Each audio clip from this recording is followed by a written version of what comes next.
دهه زیبامنظر اسکیچ، یکی از گوشه‌های آباد و دلنشین شهر حصار. مکانی می باشد که قهرمان نوبتی برنامه ما شهناز اکرامووا و به دنیا آمده امروز نیز در همین جا زندگی می کند. در همین محیط آرام و صمیمی میان آدمان مهنت دوست و طبیعت زیبا، آرزوهای کودکانه او تولید یافته به راه بزرگ ورزش راه گشودند.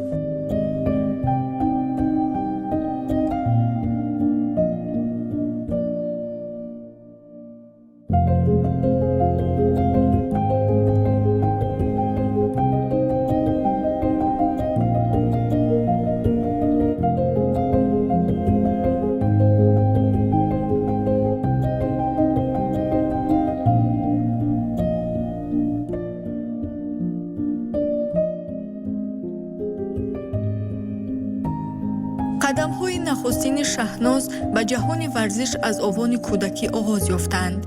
هنوز در سن 6 سالگی او همراه با برادرش به مشق‌های کاراته می‌رفت. آن وقت این تنها یک شوق کودکانه می‌نمود، ولی با گذشت وقت شوق او به ورزش بیشتر گردید. پدر و مادرش که ذوق و رغبت صمیمی دخترشان را می‌دیدند، مانع نشدند و شهناز تقریباً 3 سال به مشق‌های کاراته مشغول گردید.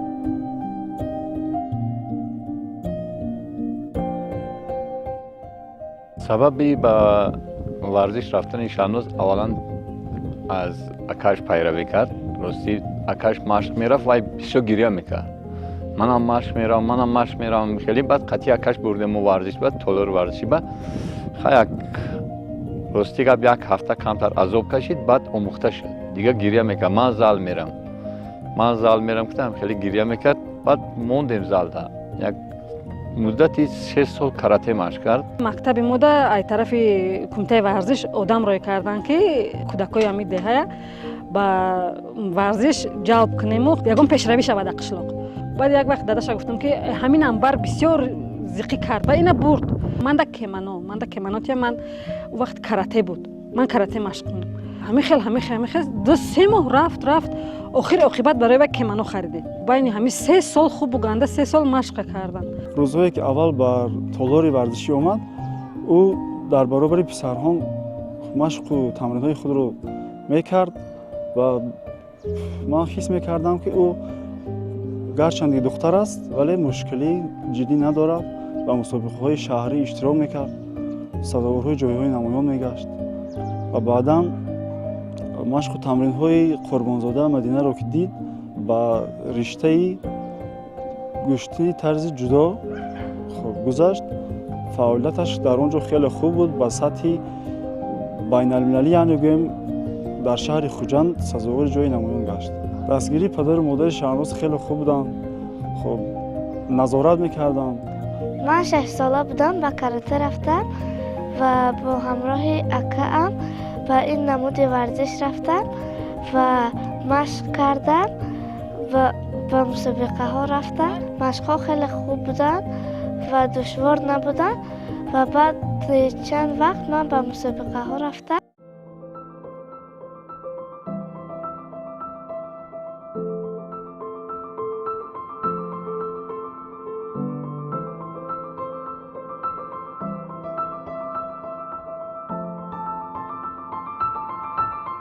روز یک لحظه عادی سرنوشت ورزشی او را دگرگون کرد.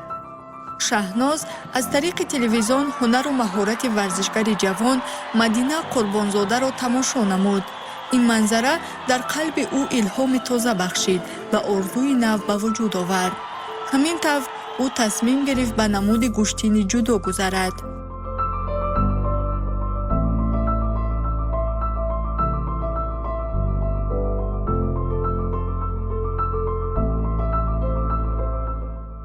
مدینه قربانزاده را وقتی که در تلویزیون دید بعد دیگه کاراته بس کرد. گفت نمیگیرم دیگه که نمیرم و من گشتینده میرم. من گفتم خیلی گشتینده که مایل گشتینده. بعد گشتینده بردیم شد. او گشتین مشق میکرد. بعد مسابقه سر شدن بین زالو بود.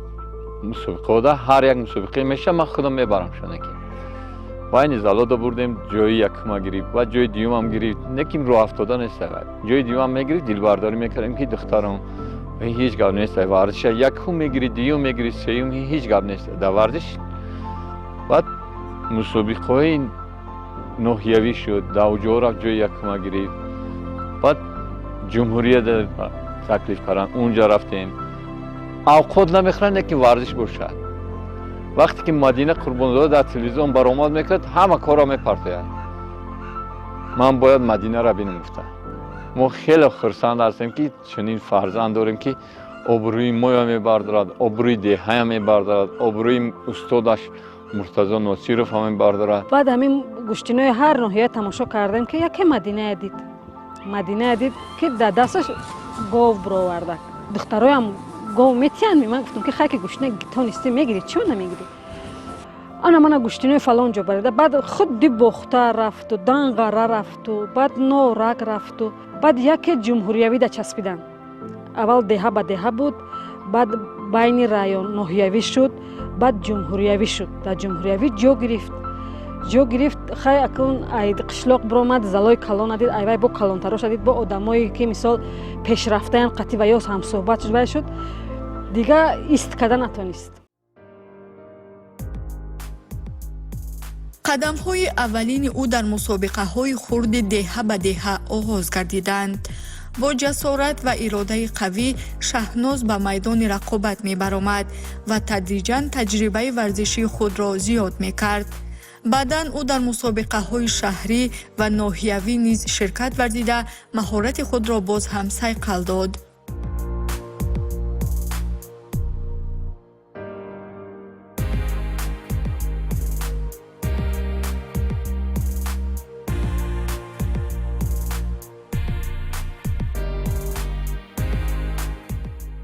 دختر کلانی هم میگم که گلناز جان خیز قفای کارگیر شوی خیز دیوان هوار کن کسوتش شو چی و بیچاره مایلی وای میکرد. این اگر 2 بار 3 بار به سر شد روی اگر ها نمیخست اگر داداش گویا که شهناز خیز مشق میریم پرده اجاش میخیزه وای ساعت 5 سحرای وای ساعت 4 سحرای.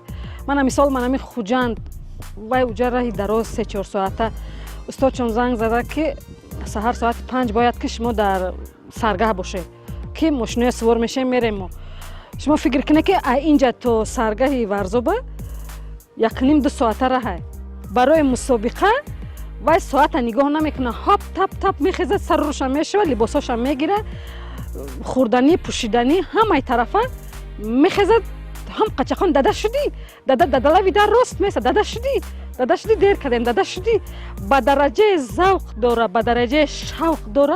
پیش برآمدنش میگم که دختر جان زیغ نشو این مسابقه غلطی دیم هیچ گپ نیست. این مسابقه آدم یگان وقت دل مونده نمیشه در مسابقه شکست هم خورد من نقد قبول میکنم برای که این ورزش است. خودش خود زیغ میشود نکیم که دلبرداری میتیم شد که دختر جان این ورزش است. این برغلطی با خود دفع دیگه با هسته و وقتی که مسابقه میره باید غلط آدم باید از همون حریف یکش آموختنش در کار تجربه گرفتنش در کار. من هم در مسابقه جمهوریوی و ناحیوی یا شهری میرود این برای این یک درس است. هر یک مسابقه که میرود یکش آموخته میبیاید. در مسابقه وقتی که من جای اول رو گرفتم اولین کس پدرم بود که مرا تبریک کرد برای آنکه پدرم با همراه من بود و به همه مسابقه های من میرود. مادرش در اول کمی نگران بود و نمیخواست که دخترش به ورزش سخت مشغول شود، اما وقتی عزم قوی و شوق به اندازه شهناز را دید دیگر مانع نشد و امروز یکی از پشتیبان‌های اساسی او به حساب می رود. اما دختر بسیار در مشق داده شده و من نمیخوام که هوای مشق را و بعد رحمت پدرم او وقت زنده بود و گفت که بچه‌م آدم ها آرزو میکنن که همه فرزنده خدا به توفیق کنه و یک ساحه نغز پیشه کنه که آبروی من شوه خدا هیچ وقت برای بد نبرشه. هر دفعه تلفن میکردم داده پالوان بیوی بعد نام اینه پالوان بیوی من اون کرگی بود دختر کی بود پالوان بیوی بعد گفتم که دادا شهناز جا گرفته. بعد گفت که جای چندم؟ گفتم جای دوم، جای سوم، جای یکم. خیلی تبریک میکرد. هر دفعه که من دادا دختر من جا گرفت میگفتم برآوردی، من میخندید. در تمام مسابقه‌هایی که در مکتب میگذرد در شهر و جمهوریوی وابسته به ایدهای ایدی پرچم، ایدی سکولیت، روز وحدت ملی، وابسته به ایدها وقتی که همین مسابقه ها گذرانده می شود در همه جا اشتراک می‌ورزد و دست بالا می شود. از همه بهترین آخران دستاورد شهناز در بین 5 دولت‌های آسیای میانه و دست با گرفتن جای اول نفوذ زن‌های تاجیکستان را در ساحه ورزش بالا برداشت. پیوسته کوشش می‌نماید که ساحه ورزش را در نظر دختران بلند بردارد و دختران به شهناز نگاه کرده می‌خواهند که وی هم به ورزش اشتراک کنند. با دیدن شوق و ذوق زیاد و تلاش‌های پیوسته دخترشان، پدر و مادرش تصمیم گرفتند که برای او شرایط بهتر فراهم آورند.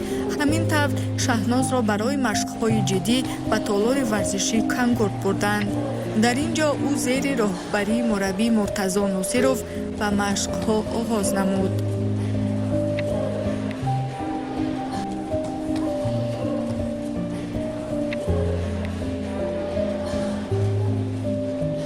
طول 2 سال می شود که اکرام و شهناز در تالار ورزشی کنگورد مشق و تمرین کرده ایستاده است. او را پدرش اکای حضرت به نزد ما آورد که همین دختره که من در حصار زندگی میکند، در شهر حصار، من میخواهم که او با همراه دخترهای شما در همین تالار ورزشی شما مشق و تمرین میکند. ما مشقهای او را دیدیم که خیلی یک دختره که با آداب در وقتهای تمرین خیلی حسی فهمیشی خوب دارد. از این سبب ما با پدرش مصلحت کردیم که از طرف تالار ورزشی ما و از طرف ما چی خدمتی که باشد ما کوشش میکنیم که بکنیم برای شما. بهترین دختر است و در تالار ما طول 2 سال میشود که تمرین میکند.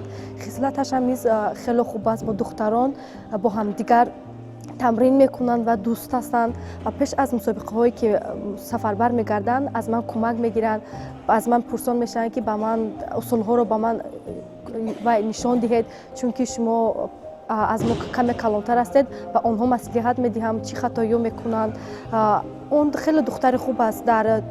در طول این سال قریب در 2-3 مسابقه که اشتراک در همه آنها حریفان خود را با پرتافت‌های حلال ایپان مغلوب کرد. بهترین دستاوردهای خوب رو در این سال 2025 هم 26 هم به این تاجیکستان به این تالار ما آورد و من گفتنی هستم که این تمرین‌های خود را سخت‌تر کند، جدی‌تر کند، آینده به مثل چمپیون‌های جهان و مثل ما هم نیست خیلی پیشرفت میکند و خوب میشود. هر یک کس که خواهد که آینده خوب شود، هر یک چیز در دستی خود است. باید که تلاش ها زحمت های زیاد کشد و به درجه های بلند رسد. وقتی که همین گفتم که عذاب میکشی، گفت که نه دادا من میرم مشق میکنم، من عذابم کشم من میرم.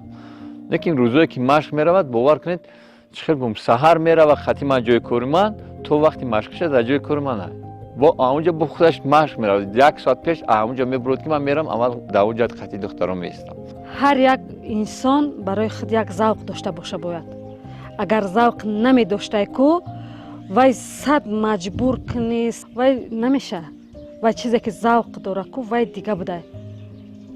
ذوق و شوق وای تماما دیگر چیز بوده که مثال همینجا قشلاقه چی خیلی نمیگوی که راه دور من اخوام میمونم، مثال من یکی گشنه میمونم خیلی که یگان یکی خنک میخورم.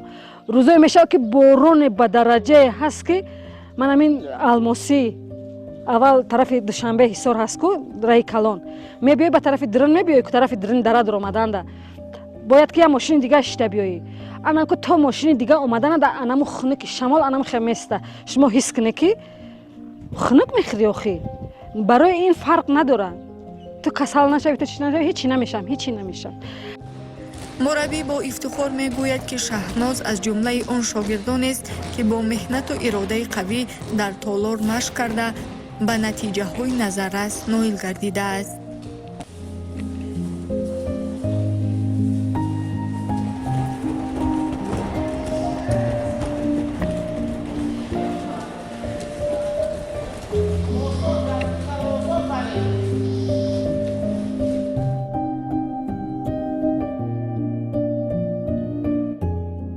давоми این муддат шаҳноз дар як қатор мусобиқаҳо ширкат варзид. аз ҷумла дар мусобиқаи баргузоршуда дар ноҳияи масчо ки дар вазни то 37 килограмм рақобат сурат гирифт, ӯ дар вазни 30 килограмм бо ҷасорат ба майдон баромада ҷои дуюмро ба даст овард.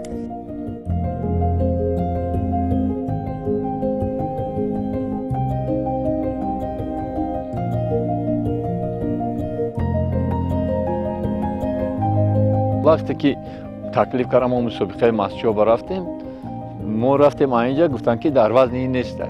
мо гуфтем охи шумо пешниҳод карда будем моя. ва гуфтанд ки не, дар ин вазн неста, дар вазни 36 мегирад, 37 кило. мо гуфтам охи духтарак вазни ин мумкин нест, ягон илоҷ надорад. гуфтанд не, мегирад. баъд рости Шаҳноз рафт омад, духтаракҳоро дид, гуфт ки дада ман мегирам. ҳамин духтарака ки ман мегирам, дар онҷа духтарои узбек буданд. Ӯзбекистон духтарако буданд, гуфт ки ман мегирам амино кати. Хай гирифт, дар онҷа ҷои дуюмро гирифт. Дар вазни 36 кило ки ин аз худаш 6 кило вазнин буд. моро ба мусобиқаи масчо таклиф карда ва ман дар он ҷо рафтам, дидам дар вазни ман як одам набуд ва маро дар вазни 36 килограмм нависонданд ва ман рафтам духтарони 36 килограммаро дидам ва розӣ шудам ки бо ҳамроҳи онҳо гирам. се касро мағлуб карда ва дар одами чорум ғалаба карда натавонистам. дар даври ниҳоӣ мағлуб шудам. ҳамчунин дар мусобиқаи кушоди байналмилалӣ барои дарёфти ҷоми устопириё низ ширкат намуда таҷрибаи гаронбаҳо ба даст овард ва 2 маротиба медали тиллои ин мусобиқаро ба гардан овехт.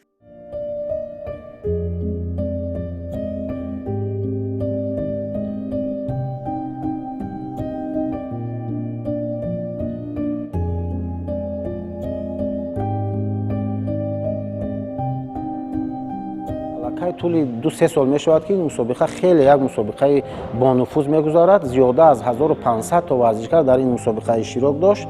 از دولت ازبکستان، از دولت قزاقستان، از دولت قرغیزستان و از فدراسیون روسیه نیز اشتراک داشتند. در این مسابقه او توانست که با 3 تا رقیب خود غالبیت به دست آورد و سزاوار مدال طلایی این مسابقه گردد.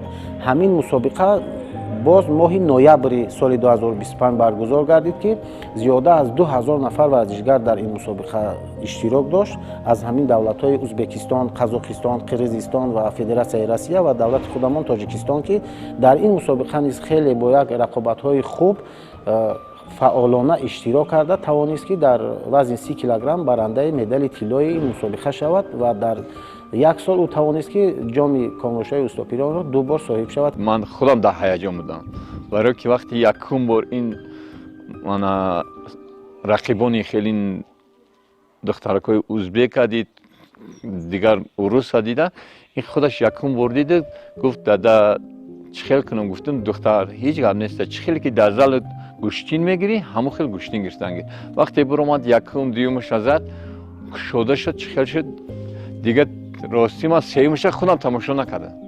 با گفتم تا جان نگیرم من در تلفن که ساعت 1:30 شب تلفن کرد که مدالگیری هاشون سر کردن گفته شهناز جای یکم گرفت. همسایه ها نیز شهناز را از کودکی خوب میشناسند. آنها او را همچون دختر چالاک، جسور و با آداب به یاد میآورند.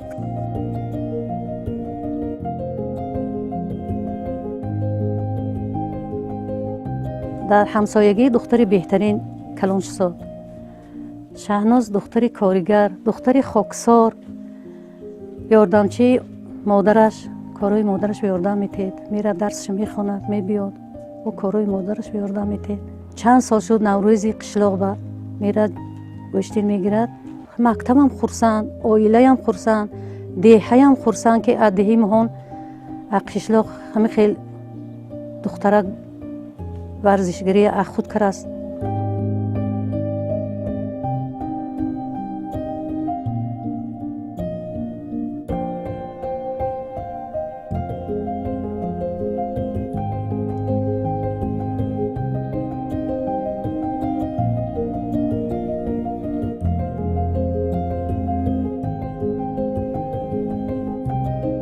مؤسسه تحصیلات میانه عمومی رقم 7 دهه اسکیچ شهر حصار، بارگاهی که شهناز هر صبح با چهره پر از امید وارد او می‌گردد، زیرا نخستین دانش و تربیت را آموزگاران همین مؤسسه به او بخشیدند.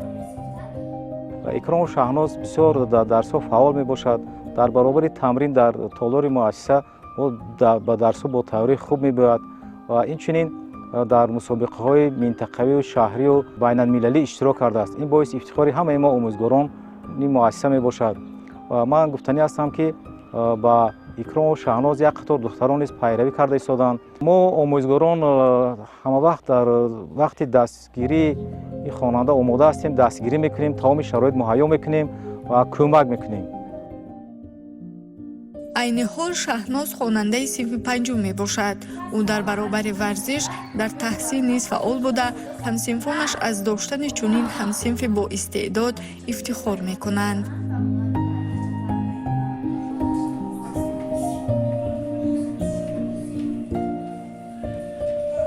شهنازه یکی از دخترانی با آداب با سواد صنف ما می باشد. او در درس‌ها فعالانه شرکت می کند و به همصنفان ما نیز یاری می رساند. او اینچنین ورزشگری خیلی خوب می باشد و در بسیار جایها سزاوار جایهای نمایان می گردد. ما او را خیلی دوست می داریم و حرمت و احترام می کنیم. شهناز دختری خوب می باشد و در درس‌ها خوب و اعلی اشتراک می نماید و با ما خوب معامله می کند. او ورزشگری خیلی خوب است. او در چندین مسابقه ها جای اول را اشغال کرده است. امروز شهناز تنها قدم های اولین خود را در راه بزرگ ورزش می‌گذارد، اما از همین دهه خرد اسکیچ آرزوی پرواز می‌کند که می‌تواند فردا نام تاجیکستان را در عرصه بین المللی معرفی نماید.